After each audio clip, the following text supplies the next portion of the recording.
Welcome to the Good Mother, Bad Woman podcast, where we know how to be good mothers, but we might be bad women for different reasons. I'm your host, Stacia Caprice, a happy single mom of 3 girls. My blended family includes 3 daughters, 3 different dads, 1 divorce under my belt, 9 living grandparents, 2 girlfriends, 1 bonus mama who's married to one of the dads, helping me raise my daughter, and maybe 3 or 4 other bonus siblings. The Lord blessed me with a part-time nanny, and all 20 of us get along just fine. To those of us who are mothers, I think we love our kids just fine, but even though our kids are a big part of our lives, they're still only part of it, right? And that part of us that existed before or after kids, that woman inside is demanding to be heard without being labeled depressed, postpartum, or a bad woman just because she didn't disappear with her mommy job or title. I'm not a doctor, coach, or psychologist. I'm just somebody, girl, navigating this life without the owner's manual, just like you. And today we want to talk about and perhaps convince you why loving toxic men is not your fault.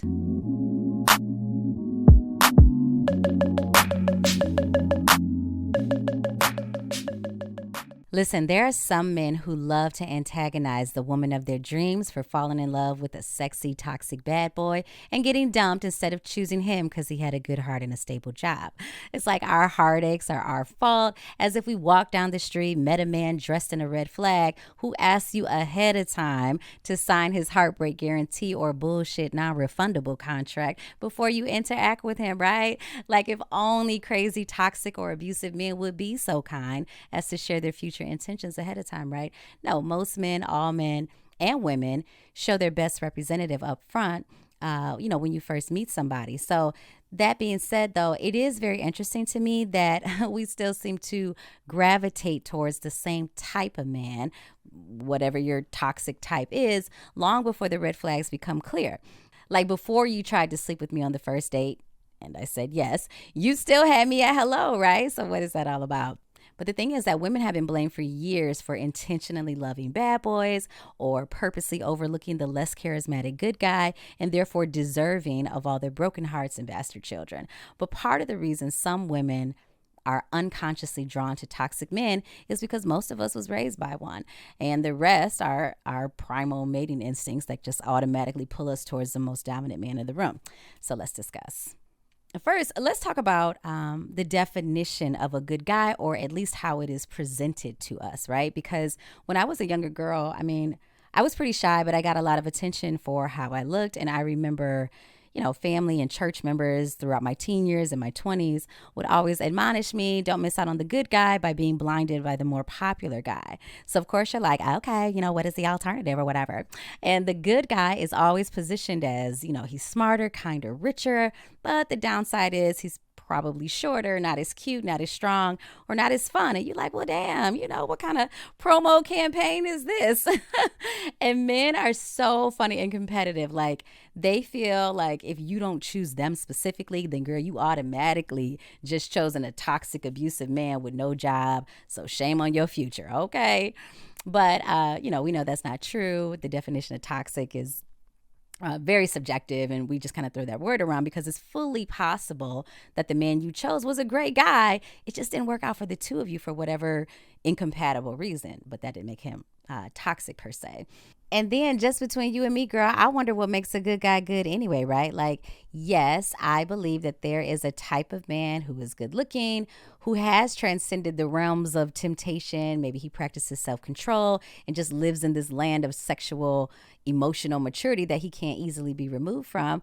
But could it also be, and I'm just talking out loud, that some guys have good hearts because it is easier for them to be good than it is for other men to be good, right? Like it's one thing to be a good guy with a good heart working a regular 9 to 5 versus being a good guy and you got an NFL contract or a thriving medical business or what have you, or a banging law firm, you know what I mean? But if this good guy was getting the same level of energy from gorgeous women in the world that he put out there, would he still in fact be a good guy? He might be, I don't know. But I remember I had a Sunday school teacher in college told me, she said, baby, when it comes to temptation, it's easy to pass a test when you ain't having one, okay? I said, Mama, you sure right, girl. You is sure right. Listen. But where do these men from, either side of the fence come from? So the word toxic means harmful or insidious, and insidious can mean kind of proceeding gradually or subtly harmful. So you can be in a relationship with a man that is gradually leading you towards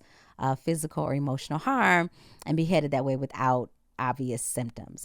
Even the Bible says that there is a way that feels right to a man, but the end of that way is death. So yay, small flag. Our first exposure to male love comes from our fathers, whether he was a good one or not. My parents were married until I was 18. Now they're both married to other people, but even though my dad was physically present in the house, he was emotionally absent, right? And in hindsight, my mother was definitely a married single woman. Does anybody feel like that now, right? Like you're married, but you're still the one doing all the work and raising the kids. And there's always kind of that, nurturing care imbalance for women anyway, but some of us more severe than others. So she worked a 9 to 5 in the auto industry, same as my dad, but she definitely was the one raising us, chauffeuring us, like making sure we had friends and we could, navigate life emotionally. So my dad, he spent most of his time in his office, just kind of consumed with his doings and trashy magazines and Bible sermons. And really the only time that he dealt with me or my sister was to give punishment or money, right? Any compliments from him were always, conditional, performance-based. But I remember hearing him talk about me to his friends. He would talk about my grades or athletic performance or something funny that I had done, although he didn't laugh when I did it. And he never came to any of my games. I know my dad came to 2 of my track games between the 6th and the 12th grade. So that just kind of taught me that I have something that he wanted. I had something that he wanted, something that made him look good, which in turn made him feel good, in front of other people. So I knew I was good enough to be on his shelf, just not in his life, not in his arms or any of the other benefits that come with an emotionally available father. But I was too young really to question what I was missing. I was just forming a personal identity out of what I had.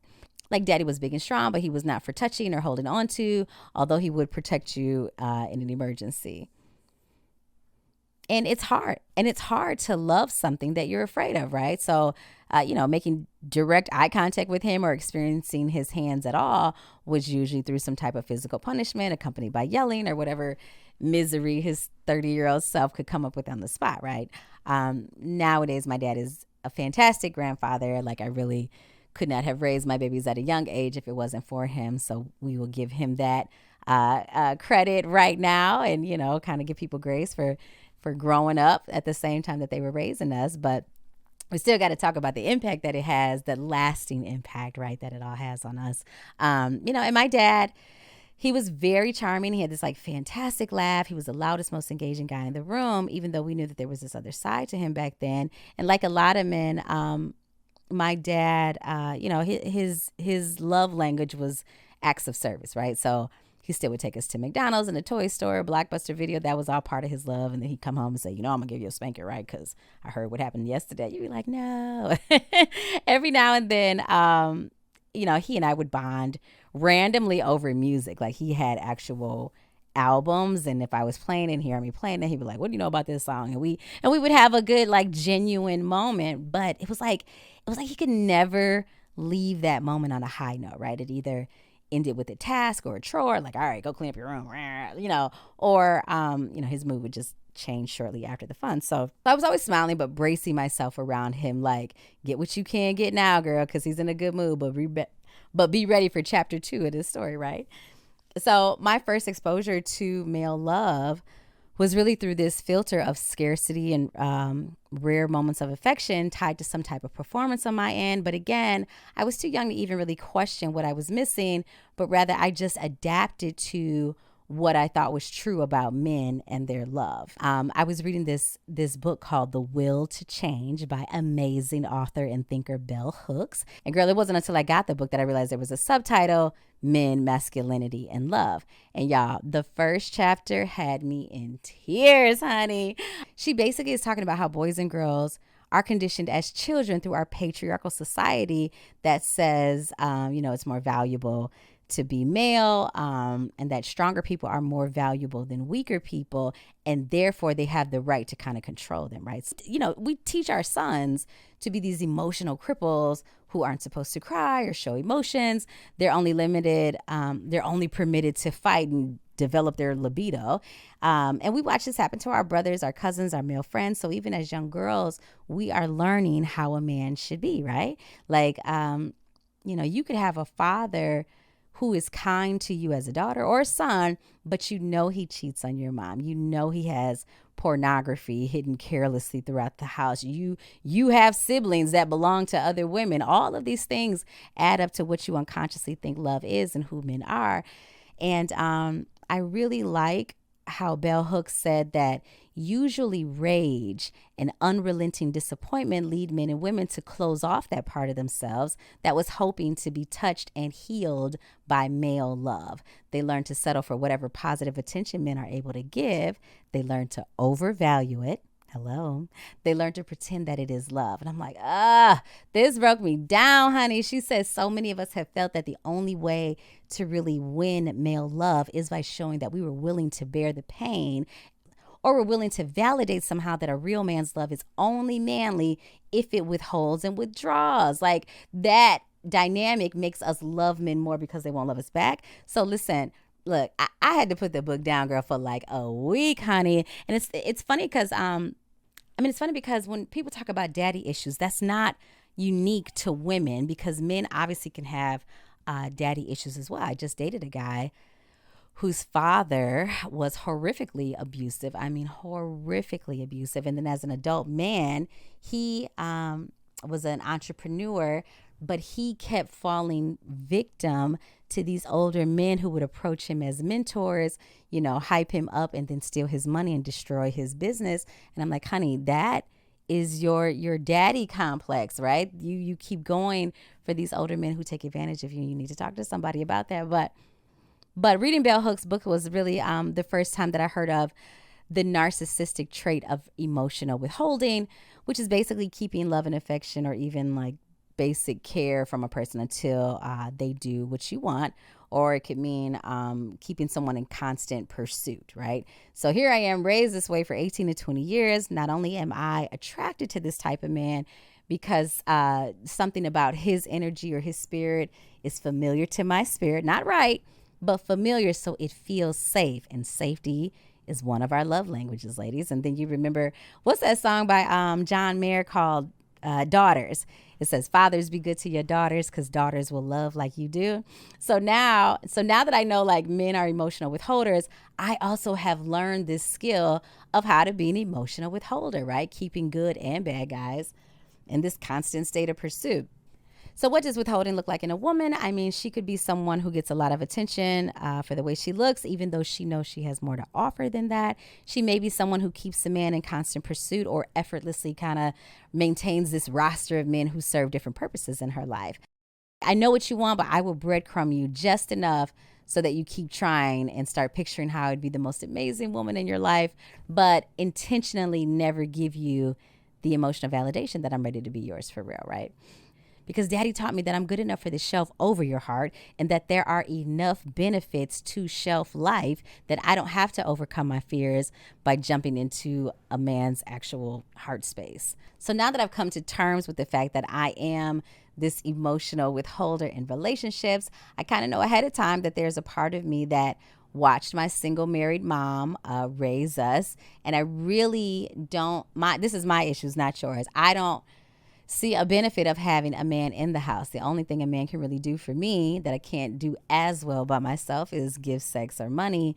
And so if I'm going into a relationship with these kind of secret barriers to love, dating handsome, charismatic ladies men who have these good jobs, and all of it being sealed together with amazing sex and gorgeous faces, makes it feel like the highs are worth the lows, honey. It's hard to break out of that stuff, okay? Just because you want to, right? Then for other women, like instead of learning how to be just like daddy, some of us learn to provoke anger from daddy just to get some type of attention from him, right? And then we wonder why adult women stay in bad relationships, reasoning that some love is better than no love at all, right? Like your version of attracting toxic men is because the standard for how men should behave in exchange for your love is never really given in a healthy way. You just think it's your job to fight to keep him once you have him. And if he stays, right, you succeed, then that must mean he loves you, right? Because all relationships have problems. You ever heard somebody say that? Like, girl, I just stay with him because, all relationships have problems. It's too hard out here to find somebody else. So what's the big deal, when really we don't know anything about all relationships, right? We live our lives kind of isolated in that way. I have even talked to men, whether it's cousins or my baby daddies about their girlfriends or whatever. And they'll be like, and they might be in a situation where their girlfriends are just constantly starting fights with them, and they only resolve with him constantly validating his love for her. And I'm like, well, that's her, dragging you into her daddy space, that emotional vacancy where she's supposed to have that one man that she can act a fool with and have a temper tantrum, and no matter what she does, that man won't leave her, right? Again, daddy issues is not just a girl issue, even though that's how it's usually discussed. Boys have the same emotional needs for strong fatherly love as girls do, but we are all taught that boys shouldn't cry, so they don't. Then they grow up to be these men who need to cry but can't. The emotional blockage still expresses itself regardless, right? They sex it away, smoke it away, cheat it away, or relationship after relationship it away. And as women, we're just kind of trained to not only compete for these little scraps of love, we make excuses for his emotional temper tantrums, like boys will be boys, or he's trying his best, but he's just a man. You ever heard somebody say that? I mean, he's just a man. What do you expect? I'd be like, Mama, what? That's how them old mamas was trying to get me to stay in my marriage, honey. I said, listen, Linda. But, we raise our sons in this patriarchal society, whether we kind of realize it or not. It's a random thing. I mean, people always tell single mothers that, you can't raise a boy to be a man, but then my daughter is supposed to teach your son how to be a man based on how she allows herself to be treated. It's like, make it make sense, As far as our natural instincts go, for example, research shows, this is funny, research shows that regardless of your emotional health, that women tend to be attracted to socially dominant, masculine looking men during ovulation, and then attracted to maybe less dominant, less masculine looking men during their less fertile times of the month. That's hilarious. Some have speculated that this attraction pattern evolved as a dual mating strategy in which women kind of want to reproduce with the socially dominant men, presumably who have good genes. Like, he's an asshole, but I want my kids to be tall kind of thing. Or it says, but they will settle with the commitment-oriented types who can be trusted to stick around and help raise these kids that may or may not be his. That is hilarious. That makes me laugh so much because I do remember dating a guy in my 20s who I really, really liked him. I mean, I loved his voice. He had a phenomenal job. I was honestly attracted to him, even though I knew he wasn't like this commercial hottie. And even though we were kind of like the same height, and I'm 4'11", so he was like 5'1". But girl, I definitely remember thinking like, he's cute, but I wonder how our kids are going to look. And I was worried about having short sons. Girl, that is funny. Is that terrible? Oh my God, apparently not. It's just my instincts. So sorry guys. But anyway, good news is that most dominant man does not mean strongest or best looking, but it does mean confidence and how you carry yourself type of things. So anyway, if we are quietly conditioned to survive toxic withholding love from our family of origin, then when we do find an adult relationship that exhibits those same qualities, it feels familiar, right? So our first exposure to toxic love may be daddy, but it could also be reinforced by the men in our lives, like our brothers, male cousins, uncles, seeing how much these men love us, but mistreat the women in our lives who we also love. That leaves a mark on our hearts and our identity, right? So the first time, we finally meet a boy or a man who is not a relative, who has these kind eyes and affection for us, is also kind of the first time where we give him everything in exchange, right? Your body, your time, your love, your never ending support of him no matter what he does, and you think you're doing the right thing. So so if knowing is half the battle, then the good news is that we're getting to the good part, which is figuring out what to do next. I have learned through my healing journey and kind of my motherhood experience that, God is not this righteous bully that our hypocritical culture likes to threaten us with, right? They love to threaten the unvirtuous woman with shame and a fiery death, honey. And I am speaking to you as a single mom with 3 girls by 3 different dads. There absolutely is a difference between right and wrong in God's eyes. And there are, real life consequences for our actions, but God is not the one. God is not the one sitting around looking for reasons to send us to hell, right? In fact, it was God who saw that people were struggling so hard with temptation and generational trauma to the point where God knew we wouldn't make it into heaven if we didn't have anything else besides the Bible itself, right? So the story goes that for God so loved the world that he gave his only begotten son, that whoever will believe in him will live and not die or have everlasting life, okay? So listen, mama, like God did not have to deliver the Messiah through a woman, a single woman who had not yet married. He could have just created Jesus on the mountaintop and been like, boom, here you go. Here go your savior. If you think about it, people love Mary now, or the Virgin Mary now, for being a good mother to Jesus, but it was God who was with her during her premarital pregnancy when they accused Mary of being a bad woman, just like he's with you and me, mama, okay? God understands your choices. He sees how you were raised. He knows your strengths and your weaknesses, the things you struggle with. He heard what that man said to you. He heard what that man promised you, okay? He's near to your heartaches and your questions, and he wants to be the source of your joy. And you can have that joy, honey, without anybody's permission, okay? So stick with God, stick with the Good Mother, Bad Woman podcast as we drop episodes weekly. You can follow me on Instagram or TikTok at Good Mother, Bad Woman. And listen, girl, I'm not above you in the healing process, but I do process my shit, okay? People are more than one thing, whether they say so or not. So let's get into our feelings, mama, all right? God bless you.